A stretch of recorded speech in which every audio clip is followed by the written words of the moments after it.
Hey ho, we're live now. Okay, you're listening to Occupy the Airwaves on Valley Free Radio, WXOJLP.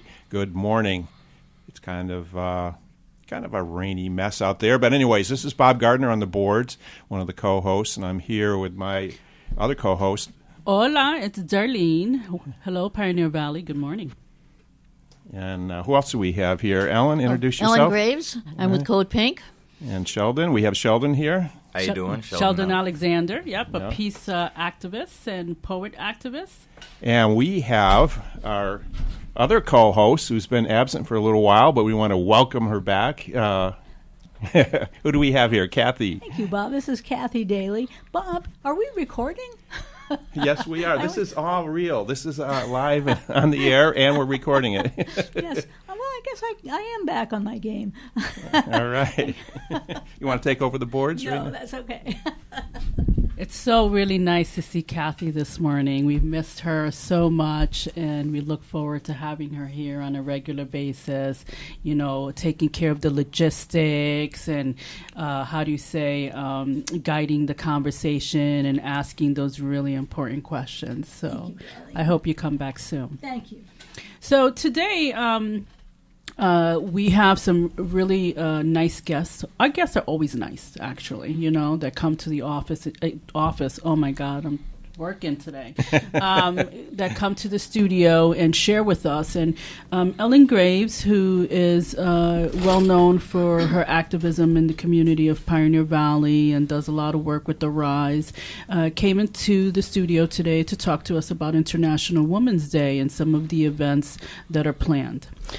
Just came to tell you about a great event.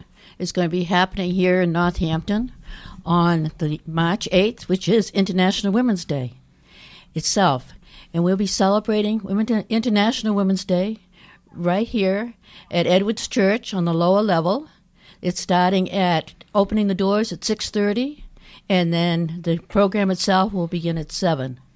We'll be having, this great sponsors, co-sponsors. Some of the co-sponsors will be the Pioneer Valley Workers Center, Invisible Now, the Resist Center, and many, many others here in this valley. And Arise is also co-sponsoring.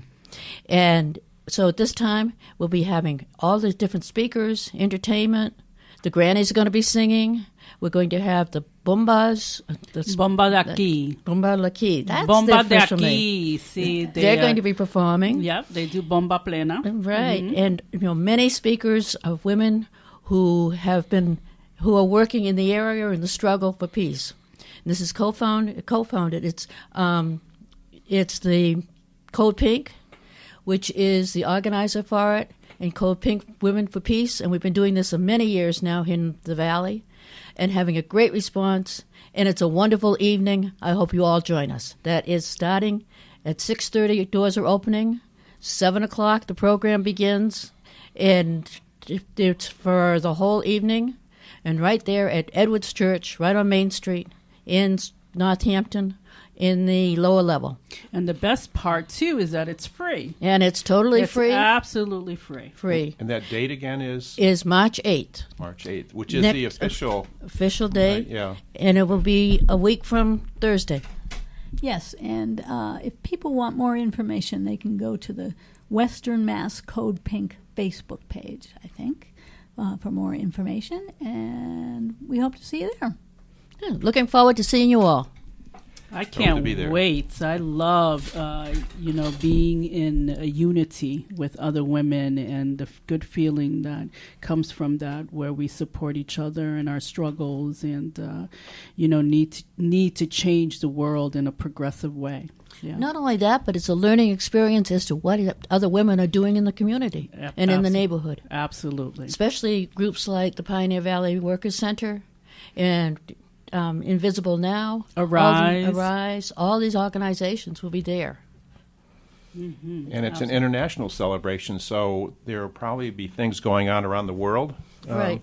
There'll be. It's the International Women's Day, so there are things happening, and also it's great for us to just step back and think about all the international people we have locally and the things that they're doing, and we'll have speakers from the different groups also talking about that. That's Beautiful. Really nice. Yeah. Thank you so much, Ellen, for coming in. Thank you for having me. It's always a pleasure evening. to see you when we cross paths. Yeah. So we have another activist that I met a few years ago. And I was really impressed with him. I remember, I think the first time that I met him was I was sponsoring a poetry slam in Holyoke. Was that the first time we met, Sheldon? Or maybe not. Poetic Recovery? Yes, that's right. Do you remember that slam? Oh, wow. Sheldon, you don't remember that? I do remember, but it's right. been the last time I did Poetic Recovery. Oh, my goodness. Yes. Holyoke. Oh, yes. Wow.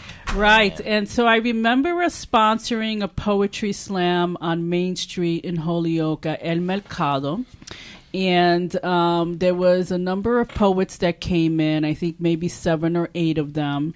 I had been to some open mic poetry events, and I've seen poetry. I like poetry myself. But what was interesting was your poetry. It was really something else, I think, out of this world, to be honest. And that's why you won Poetry Night. And I was so impressed with the depth and context of some of your poetry, and I quickly understood that you use poetry to express not only your own feelings, but what's happening in this world, right? As an activist that you are. So I was hoping today that we'd have a conversation about a couple of things. One of them is about race in America. Mm-hmm. As a young Black African man that you are, I wanted to have a conversation with you about what your experience is of being Black and young in America. And then at the same time, how is it that you use poetry, right? In the struggle and as a source of strength for yourself, yeah. Right? So what's your take about being young Black in America these days? I think it's a conversation that we don't have enough. Mm-hmm. Well, first and foremost, I feel as just people in general, we're always going to be faced with certain challenges in life. Mm-hmm. I mean, if you look at everything outside of a race context first, you realize that there's been depressions, there's been economic collapses, there's been, especially for millennials, trying to figure out, do I go to college or do I go to a trade? These are like challenges that we face nowadays, figuring out identity, technology. Those things are always going to be kind of like a burden for individualization and trying to find your place in the world. And then when you intersect these things, me being a man and having to understand how to approach women in certain circles or how to approach men in certain circles, and then as an African American male or a person of color, how race will play into my role. I have to realize like how challenging it can be, and then also how refreshing it can be at the same time. Because growing up, my family, we didn't really have overtly racist experiences. So I would say I was kind of sheltered from that stuff until later in the job sector, where I would, because of my name, I would always be like number one on the list until I walk in and they're like, oh. And, back then my hair, I didn't have locks and stuff like that. So, and then they heard me speak and they're like, oh, well, we may or may not want you on board. And then when they didn't get on board, I would always question like, why? I have all the qualifications, or they loved what I said. Maybe there was something I did wrong. And then, when I started working outside of Springfield and going to places like in Connecticut where, it's a predominantly white community, or, I would go to Boston and be working in the financial district, I started to see the differences. And I didn't understand it at first because I didn't want to just be like, oh, that was racist because I experienced this and I know what it was like, but it was because I didn't experience it as much. And it challenged me in a sense. So I had to figure out, like, outside of, outside of history class and all that other stuff, I was trying to figure out, well, what's really going on, and why am I experiencing things like this? And I never even had a lot of police encounters in general until like after activism. And when I started doing more activism, and I started listening to people's stories, and that was also one thing that helped me in the job sector, was because I didn't have experience, being 19, 20, not having my first job or not having enough work experience. I started volunteering because that helped your resume. So when I started volunteering, I listened to people's stories. I started looking at things from a legal perspective. I worked on the case with Charles Willite, and that was like eye-opening for me, because it was like, well, if all the evidence says that he didn't do it, then why is this happening? Mm-hmm. And then you will see the practices that the police will inhibit, and they'll either A, watch people, or B, flex their presence in the police and in the courtrooms, or the courtrooms will change dates, and it really saddened me. But it also enlightened me at the same time, and it kind of refreshed me, because it showed me that, if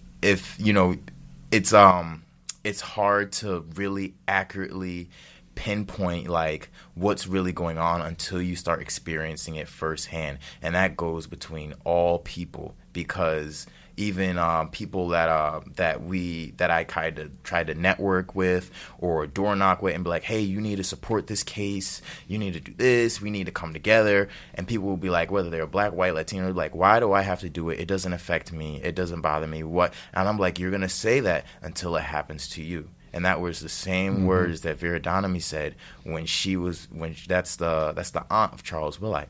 And that was the first thing she said. She said she didn't understand until it happened to her. Why is this happening to my nephew? And then she started getting involved. And then this now is her life's work. So I feel like as an African-American male, it's always going to be a challenge in general to approach these things, because people will not experience it firsthand, or they may or may not have people that are close to them that will experience these type of things, or they may, shy away from it, avoid it, not talk about it. So unfortunately, even though these things are like in the news and the media, until people start to experience it firsthand, it's always going to be a barrier for people. Do you think it's difficult to talk to white people about your experience as an African American man? I would say not at all, because we have to realize that that white circles they experience this a lot too. Because when I was in Boston, when I lived in Boston, actually, I took a step back. And it was funny, I asked myself a very funny question. I was like, where's all the black people?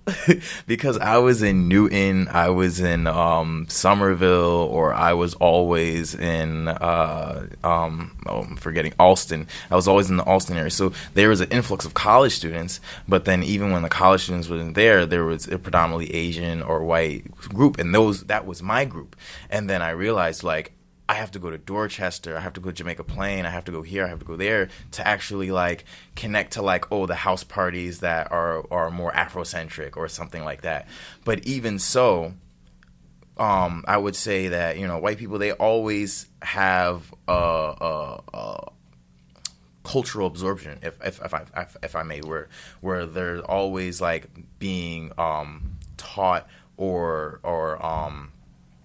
shown that, you have to like try to respect different racial practices, or, do this because they're always going to get pointed the racist finger, like automatically, like almost like even like I've seen like people that I've grown up with that were white and that I would never think that had, would think that way or be that way. And then when I'm in like a social, justice circle, and then they're speaking, and then this random person of color that I have met that event, they're looking at them and they'll come and talk to me and like, I don't think that this is it. I'm like, actually. So you're 26 years old, Sheldon? Yeah. And so it's kind of refreshing to hear you say that you're not challenged at all to speaking to white people about your African American experience. And I'm wondering if that has to do a little bit with age, because perhaps the millennials and the inner circle that you have, maybe there's been some progress, right, with the acceptance of that's color. what I was Yeah. Definitely. Right. There definitely has been progress, but also you have to realize it's a catch-22, because I will talk because I'm still traveling and I'm still learning at the same time.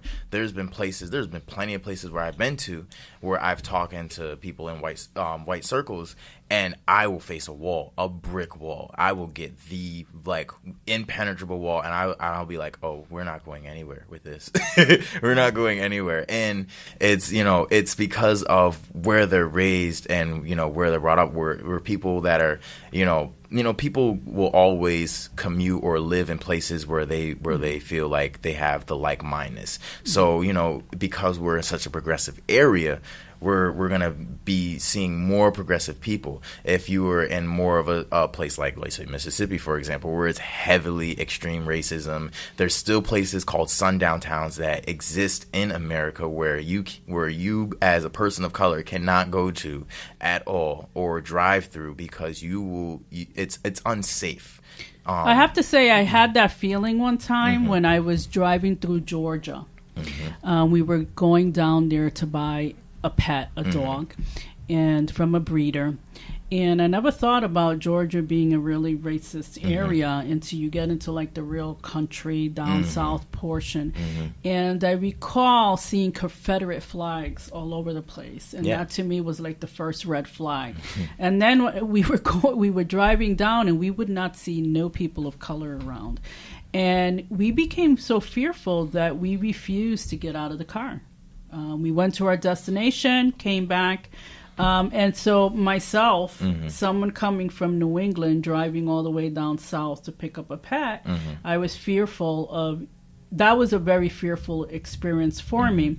And so, I guess one of the reasons why I'm bringing it up is that we know race is a major issue in America.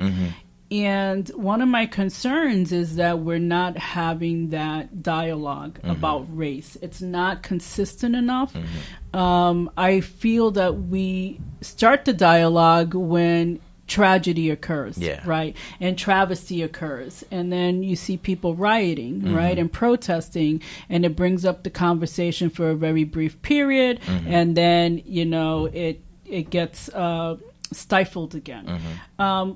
What do you think needs to be done and had to effectively address this issue of race in America, and for us to see some progress on this issue?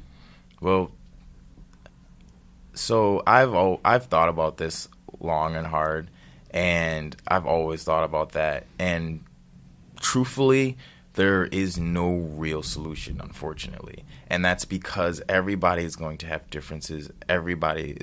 People are always going to have differences. I mean, we could take it back to historical context, like the Greeks and the Romans, or, wartime, where the Palestinians and the Jews. And there's always going to be a division because even though they may be of the same color, skin tone, etc., or back in Rwanda where it was the Tutsis, there's always going to be villages fighting each other. There's always going to be a division somewhere, somehow.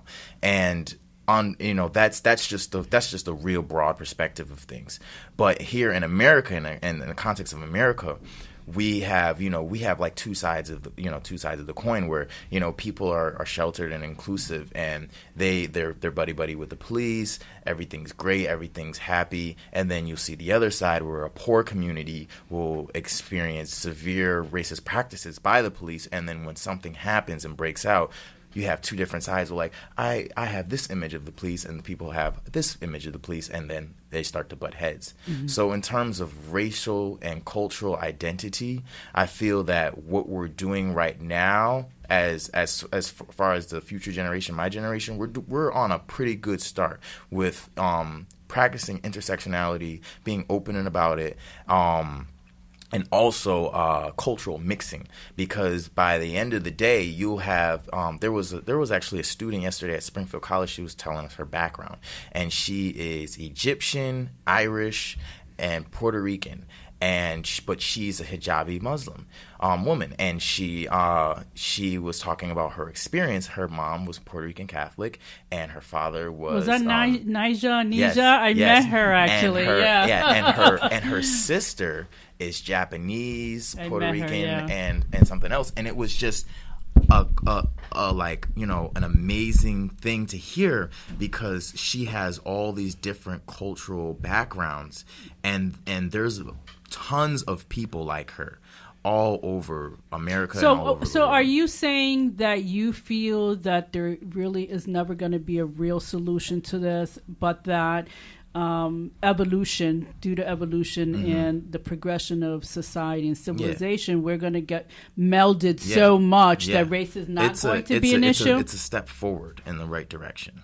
I know, I mean, people looking at this in other places, it was great you were referencing other parts of the world, but you have what's happened in the Middle East in particular when Iraq's invaded. And actually Iraq is this place with many different kinds of people with different cultures and religion and languages even.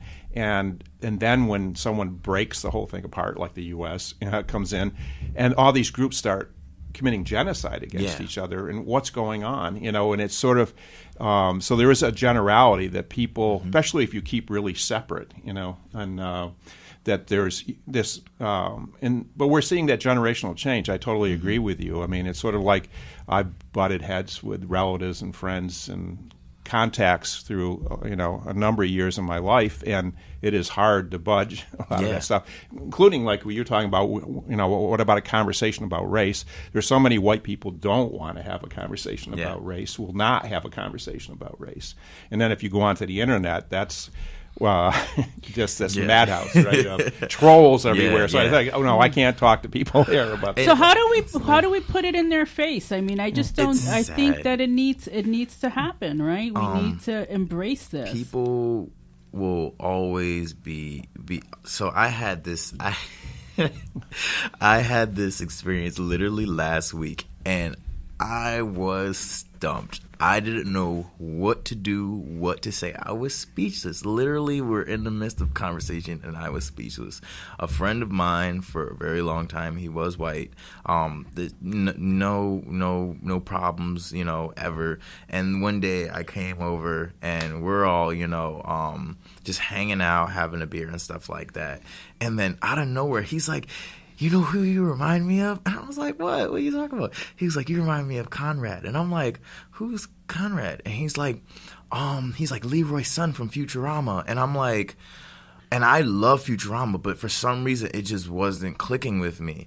And then I'm like, Conrad, because I have memory problems sometimes. So I'm like, Conrad, who are you talking about, Conrad? So he goes and he's like, he's this intelligent guy. He's got the locks and stuff like that. And I started seeing where this was going.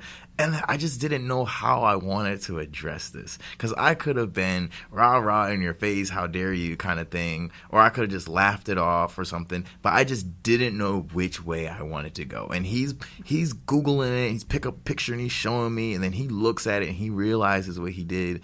And then it kind of got awkward at that moment. And what did he do? For those who might not understand. I never heard of Futurama. Right, me too. I never.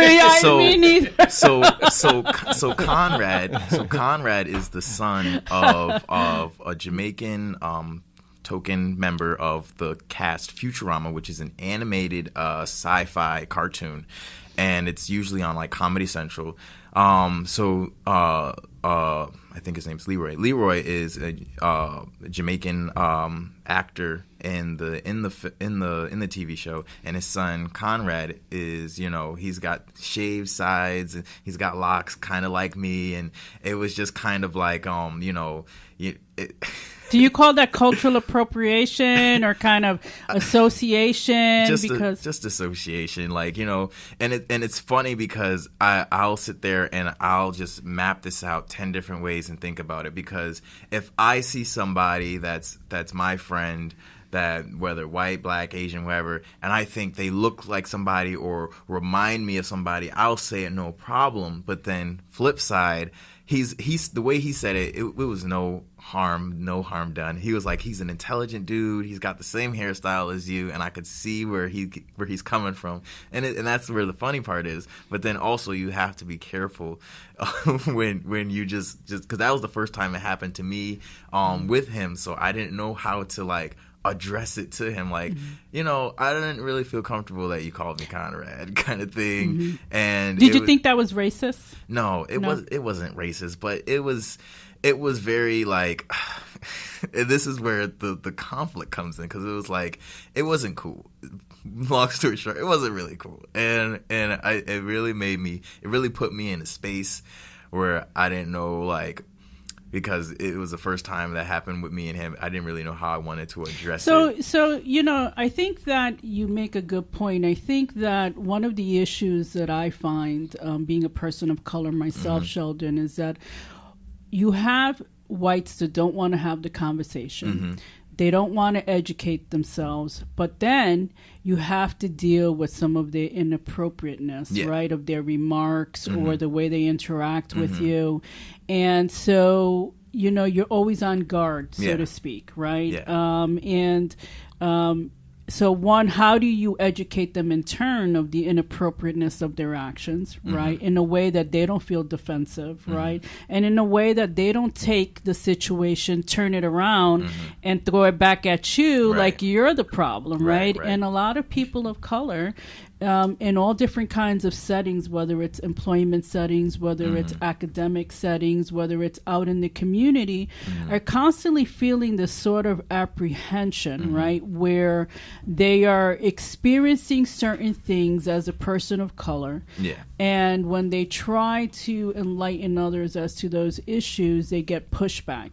So my concern is that sometimes white people can behave and act in the way that they want, and there's no repercussions, right? But then when people of color behave, you know, in ways that is kind of typical or, you know, in tune to who they are and their identity, there's repercussions to that. So with that being said, I really would like to give you the floor to let us know a little bit about who you are through your poetry. Could you share a piece of your poetry? I don't mind sharing, definitely. But I also have one thing I want to add, and this is because I'm all about perspective, right? And so even though I didn't say much about that certain situation, I did have a situation with a coworker where it was a completely different type of setting, where we're in a professional setting, and we're joking and stuff like that. This guy, we're very close, and he has a Santa Claus like figure, like a white beard, elderly man, you know, rosy red cheeks, and you know, people kind of like he played Santa, you know, for the office a couple times. So I'm like, hey Santa, stuff like that, you know, and he trained me in my job and stuff like that. And after a while, he started doing more like hip hop things, if that makes sense. He's like, oh, you know, there's this black guitarist, or, you know, he'll start trying to use some like 70s slang. He was an older man from like the 70s, you know, he was from that era. So he would try to, like, you know, jazz up his words a little bit. And then one day he was like, you know, you remind me of that boy from the Little Rascals. And I'm like, oh my God. Exactly. And I'm like, I knew exactly what he was talking about. And I'm like, what are you talking about? And he was like, you know, what's his name? Oh, help me out here. I know you know his name. What is his name? And I'm like, no, I really don't know his name. He's like, Buckwheat. And I'm like, now, where do you get buckwheat from?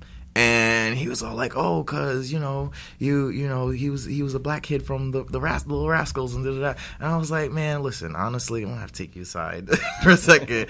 And I had to tell him, like, listen, it just wasn't cool, because, you know, just because he was like the token character in Buckwheat, I used to watch Little Rascals, and also growing up in the activist, you know, culture, you know, I also realized the racial implications of Buckwheat as well. And then you saying that to me, it like because our association was our skin tone, it doesn't make me feel comfortable.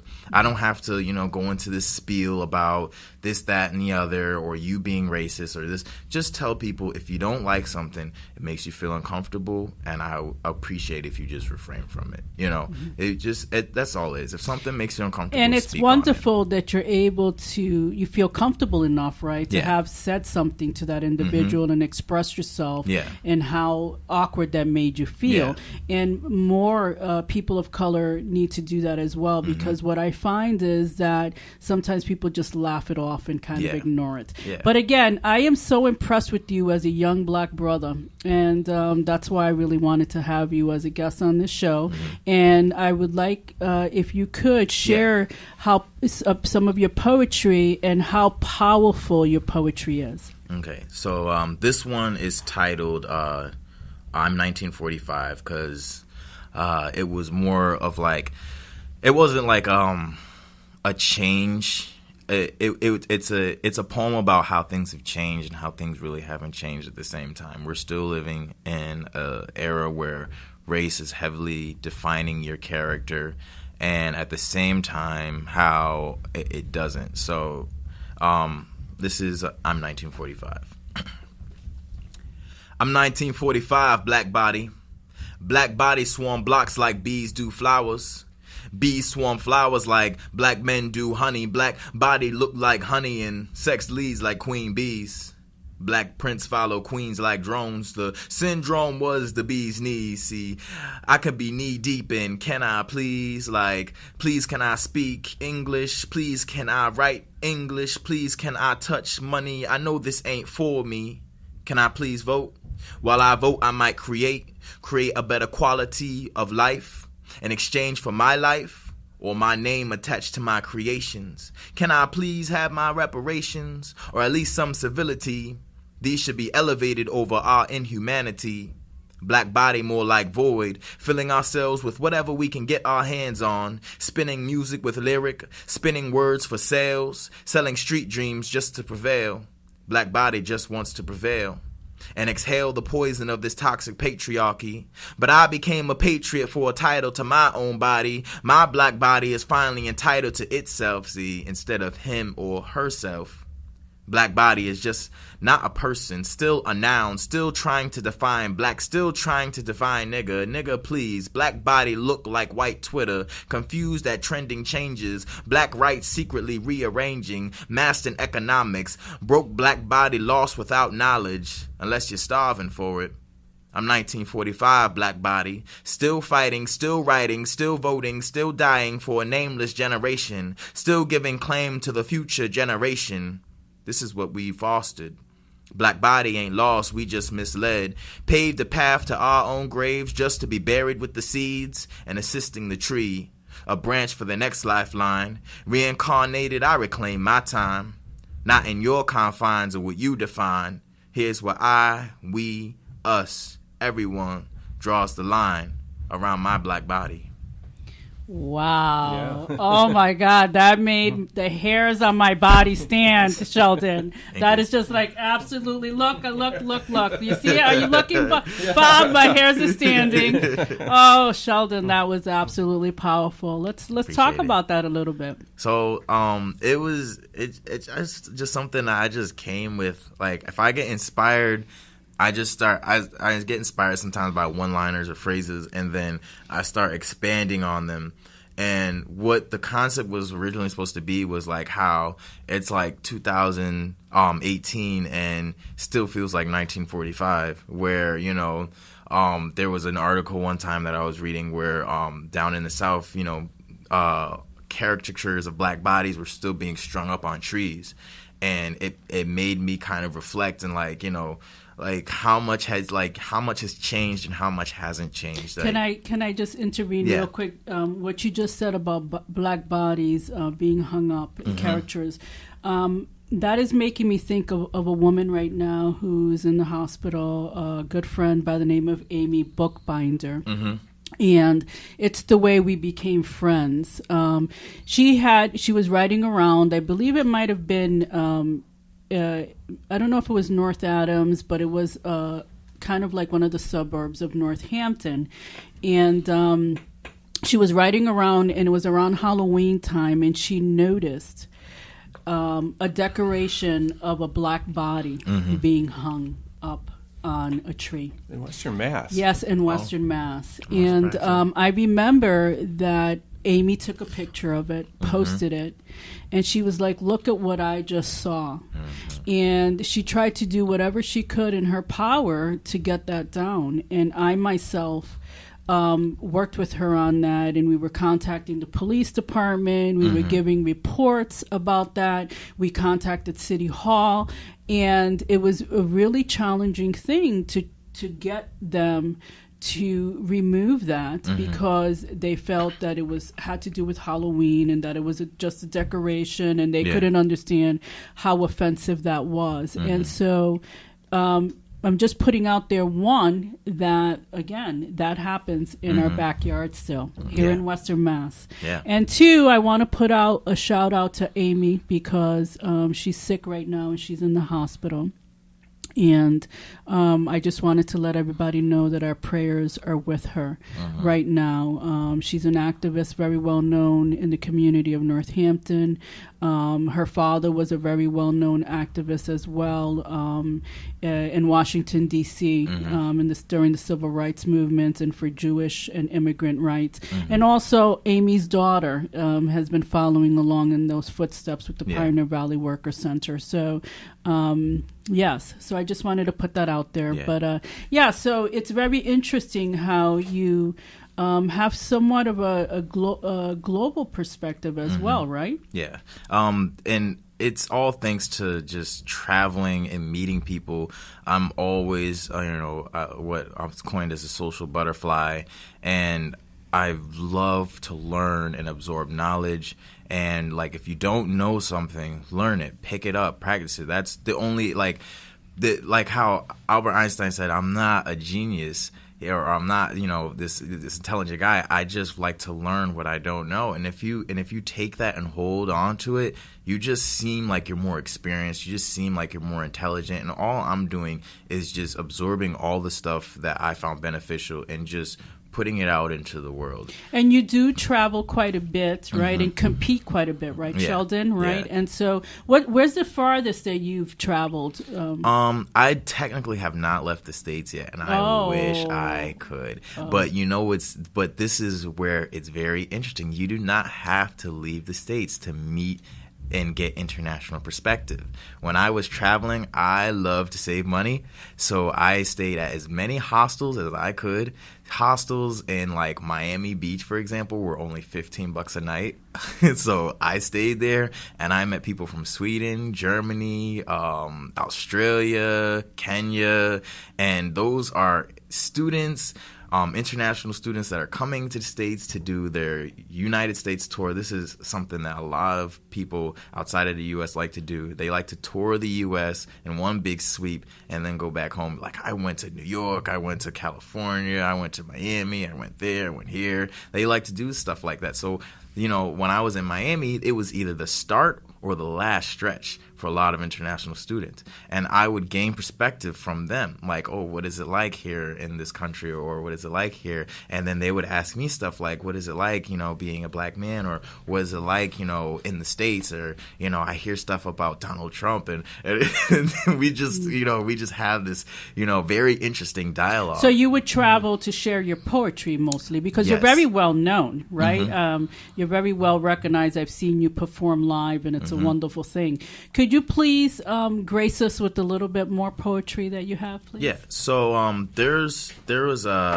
was on the Northampton slam team a couple years back, and we went to NPS in Decatur, Georgia, and there was a poem that I did called "I'll Wait," and this was during it was still during like the Black Lives Matter protest, but it was waning a little bit. This was after Ferguson. This was after Eric Garner, and a lot of people were still going to be talking about it during the slams. And this one was called "I'll Wait," and it was for kind of like protesters and what do we do as far as the next step. They say a protest is the language of the unheard. It's absurd to speak to the blind and sign, but somehow they can see gang flags, turning peace into terror, preying on civil unrest. Some pray, we scream to our last breath. Whether it's through protest or protest, progress through Congress, congressionally, we are condemned to a life of hell. But on the 25th hour we'll be free, on the blue moon of Juneteenth. Valuable lessons we have systematically taught us to wait. Our change gonna come. And by change, I don't mean Barack Hussein, but even with change, things are still the same. The puppet master didn't change the strings, just the names. I'll wait. So, what did MLK mean by free? When he wanted to change within what was born systematically? I'll wait.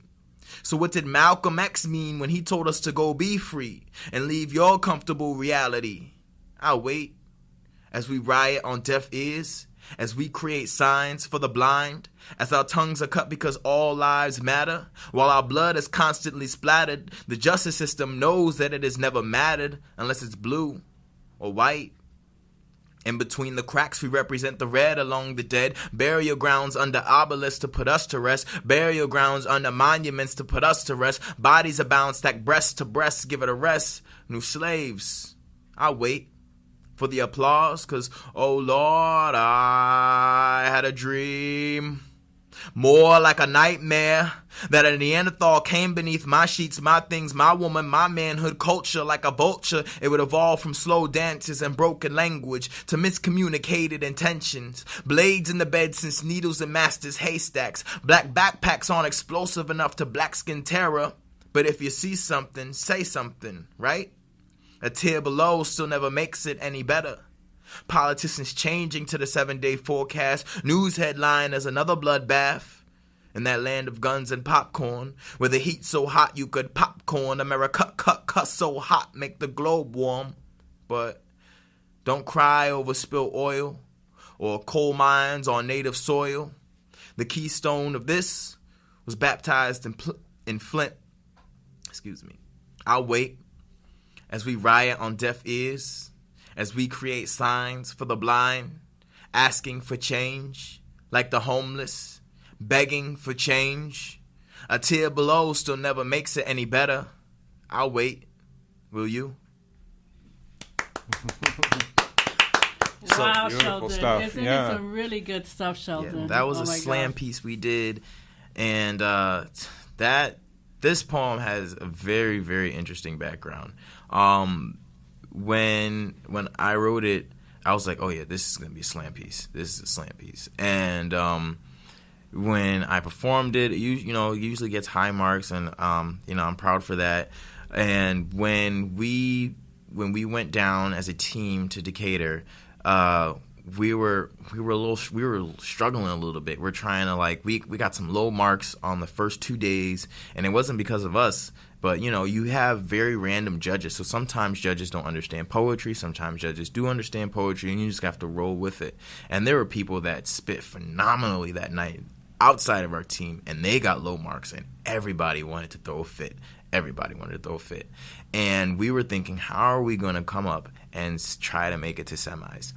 And one of the teammates, she approached me. She said, I think this poem is one of the strongest we have in the team, and I want to make it a group piece. And me, I have, terrible memory sometimes. And if I practice something, I'm practicing day in, day out to make sure I memorize it. And even then, I still might mess up a little bit. So with 2 days to use this piece, I was like, there's no way we're going to make this a group piece, because that means we have to restructure almost the entire poem, find a way to have you say certain words, find a way to have I say certain words, maybe add something, maybe subtract something, practice it as a group, get it right, and I just was not comfortable with it. And she says, give me 12 hours, let's work on it together, we'll figure out what we can do. And so we grinded for 12 hours, just reforming it and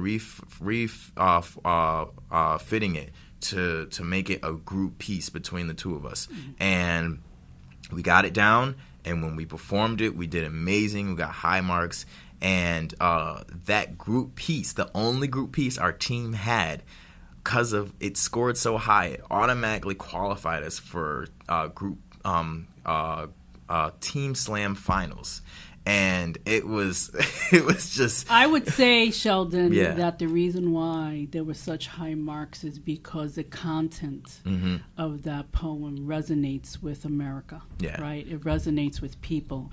And I think what I like so much about your poetry is how uplifting, empowering it is, right? And does it give you a source of strength and resiliency in practicing poetry the way you do? Yeah, it's sometimes hard for me because I struggle with depression, and so in order to combat that, I find every outlet that I like, and just put all my energy into that. People listen to music when they're happy or sad. They find the song that gets them through the day.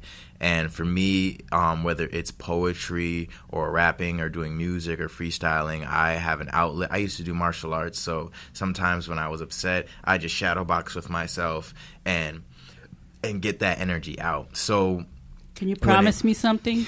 What's that? Can you record some of your poetry and just share it? Because I feel like we're not getting enough of it. So we have only a few minutes left, Sheldon, so I want to give you an opportunity maybe to spit out something really quickly. Yeah.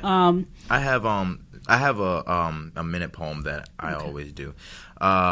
So when you said recorded, I realized that myself. So I have a website that people can go to. It's www.shelxander.com. That's shelzander.com, and all of my poetry, whether written or recorded, is on there. And this next poem is called "The Blacker the Berry," which was inspired by Kendrick Lamar.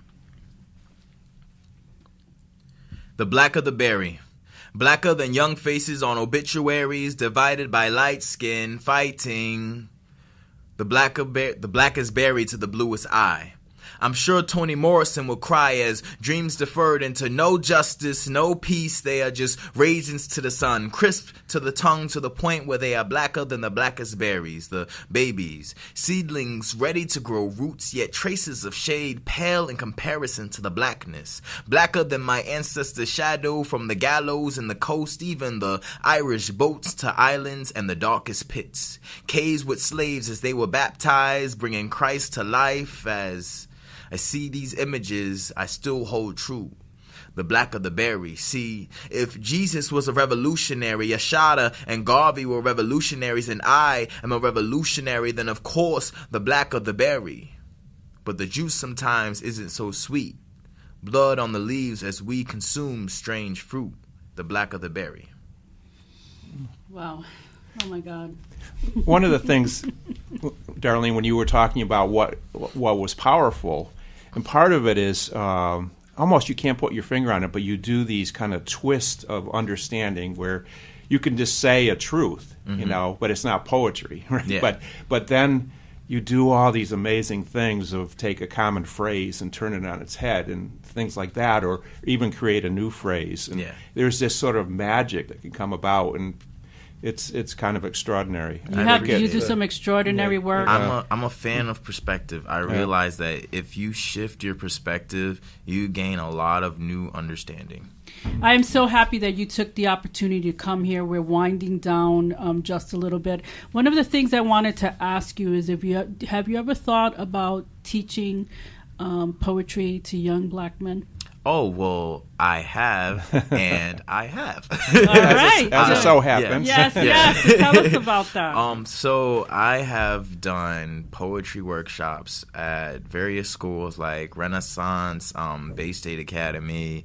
I've also was a camp counselor for Camp Atwater, and we had the initiative to, start classes. I taught tennis, fencing, and I also did the literacy lab. So I coined it as how to rap.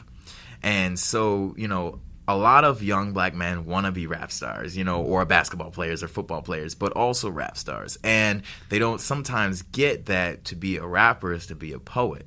And that's literally what they're doing. So how I introduced them how to rap and how to freestyle was to teach them the basics of poetry. So let me quickly ask you real quick, because we have to wrap up, Sheldon. And I always say with our shows, we never have enough time.